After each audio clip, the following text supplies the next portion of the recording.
La récupération, elle était simple jusqu'à présent, c'est la récupération. C'est ce qu'on a dit aux joueurs ce matin. Ils vivent quand même la belle vie. Tout ce qu'on leur demande de faire, c'est se reposer, boire de l'eau, dormir, boire de l'eau, dormir, boire de l'eau, faire les soins.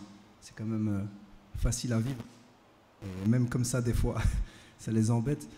Donc la récupération, juste. Maintenant, le plan, il reste le même. Hein. Que ce soit contre l'Égypte ou autre, nous ce qu'on veut c'est atteindre la finale. On est très fiers, très heureux d'avoir remporté le quart de finale et d'être qualifiés pour la Coupe du Monde. Les joueurs sont très fiers d'avoir eux contribué à ramener justement le Maroc en Coupe du Monde depuis maintenant 20 ans. Et c'est une grande fierté, maintenant ça ne s'arrête pas là. On a montré de très bonnes choses, on a montré beaucoup de solidarité, on a montré beaucoup de calme, beaucoup de maîtrise, beaucoup de sang-froid, beaucoup d'efficacité dans les moments déterminants. Mais ça ne s'arrête pas là. Notre ambition, c'est d'arriver en finale et de la remporter, Inch'Allah. C'est tout ce qu'on veut. Ouais, juste ce qu'on a fait, nous, par rapport à la difficulté du match, le fait qu'on a joué beaucoup, le fait que mentalement, physiquement, comment on va... Mais mentalement c'est facile, c'est très facile mentalement. Vous savez, moi, j'ai senti les joueurs très libérés. Vous avez vu tous les matchs, on a terminé premier des groupes, vous n'avez pas vu les joueurs faire la fête comme ça, parce qu'ils étaient super contents. À l'UNAF, c'était la même chose. On savait que ça faisait partie des objectifs de se qualifier pour la Coupe du Monde. Et maintenant, ce qu'on savait surtout, c'était qu'on veut aller à la Coupe du Monde avec le titre de champion d'Afrique. On veut y aller en se disant, on est champion d'Afrique. Et ça, c'est important. Et donc, au niveau mental, j'ai senti ce groupe qui s'est un peu libéré. Parce que ça, ils se rendent compte qu'ils ont fait quelque chose de bien. Malgré tout ce qu'on dit, vous savez, on dit le Maroc aujourd'hui, ça se passe bien, tout le monde joue, tout le monde gagne, tout le monde... Ça faisait 20 ans qu'on n'avait pas été à la Coupe du Monde. 20 ans, c'est énorme. Et le Maroc travaille depuis longtemps déjà. Donc ce qu'ils ont fait, c'est ils se rendent compte quand même qu'ils ont fait quelque chose de bien. Mais moi, ce qui m'intéresse, c'est qu'ils ont encore faim et qu'ils veulent aller plus loin. Et... donc maintenant, au niveau de la récupération, je l'ai dit tout à l'heure, c'est le plus important. C'est faire en sorte que tout le monde arrive frais, mentalement et physiquement, à cette demi-finale. On sait que ça va être un match très difficile parce que, en fait, moi, l'Égypte, je respecte beaucoup ce qu'ils ont fait durant ce tournoi. Vraiment, je respecte beaucoup. Et pas seulement ce tournoi. Ça a commencé à l'UNAF. Je me rappelle très bien. Nous, on était déjà qualifiés et ils jouaient un match capital contre la Tunisie. Ils devaient le gagner absolument. Ils ont eu un carton rouge en première mi-temps. Ils ont joué à 10 pratiquement toute la deuxième mi-temps. Ils sont parvenus à gagner le match.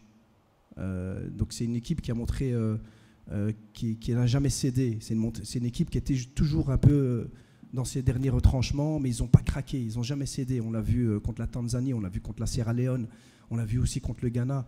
Le Ghana avait des statistiques incroyables. Ils ont frappé plus de 27 fois au but.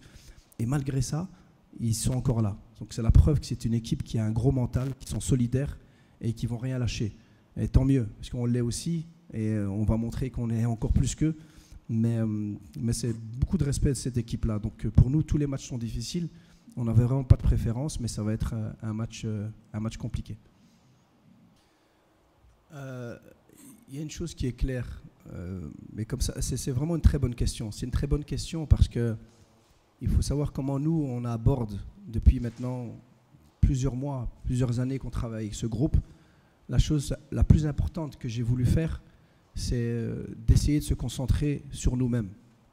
Je ne pense pas que ce soit une bonne chose si on pense trop à des choses extérieures, comme l'arbitrage, comme l'adversaire, comme le terrain, comme la température, comme toutes ces choses-là. Je n'ai pas l'impression que ce soit des choses qui peuvent nous aider.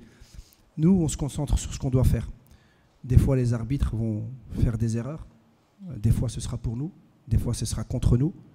On espère bien sûr qu'ils en font le moins possible pour les deux équipes.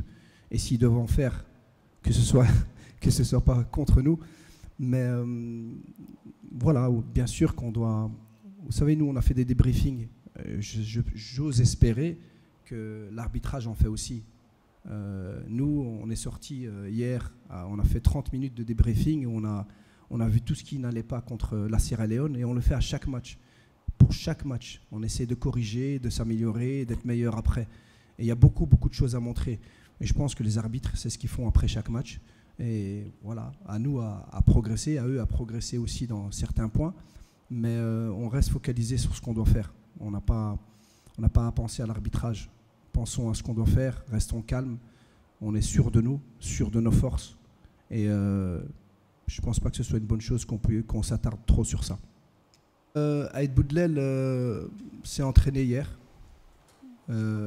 Hamid s'est entraîné hier, sans réaction. Il s'est fait une petite partie avant-hier et hier seulement, une bonne séance. Il y a encore une séance aujourd'hui. Donc ça évolue bien. Ça évolue bien, mais comme je le dis toujours, il ne suffit pas de ne pas être blessé pour jouer. Il faut être à 100%. Donc on verra comment il est. Donc alhamdoulilah, on est content de récupérer un joueur. Mais ce qui m'intéresse, moi, c'est qu'il soit à 100%. Ça ne m'intéresse pas qu'il puisse s'entraîner, être avec nous et pas être à 100%. Donc on a assez de joueurs. On n'a pas de blessures. On a des joueurs qui sont prêts, qui ont faim, qui ont envie de jouer. Et je l'ai encore dit hier aux joueurs, la plus grande difficulté que je rencontre dans cette compétition, c'est de décider des joueurs qui vont rester en tribune avant le match. Et sincèrement, c'est sa plus grande difficulté. Pour moi, c'est ce qui est le plus difficile, c'est ce qui met le plus de stress.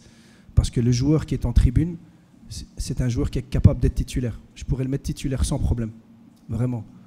Tellement j'ai confiance en tous les joueurs qui ont tous des qualités. Et pour moi, c'est très difficile, pour mon staff aussi, de décider. C'est toujours des grosses réunions, qui on va mettre en tribune. Donc, alhamdoulilah, c'est positif. Nous, tout ce qui nous intéresse, c'est que les joueurs soient prêts et envie d'écrire leur histoire, parce que c'est ce qu'ils recherchent aujourd'hui. L'histoire du Maroc, mais leur histoire à eux aussi, mais à 26. السلام عليكم. عندنا تيتنا واحد الماتش مهم بزاف ضد مصر. عرفنا ما غاديش يكون ساهل. غادي يكون عندهم جمهور وعرفنا اش غادي يتسنانا واش حنا اش تنبغيو. تنوجدوا ليه. تنبغي نشكر الستاف، تنبغي نشكر المدرب، وتنوجدوا ليه باحسن طريقه، وان شاء الله ما يكون غير الخير. غادي كذا الجمهور بعدا تعطينا واحد لا موتيفاسيون اكثر. جروب ديالنا زوين بزاف.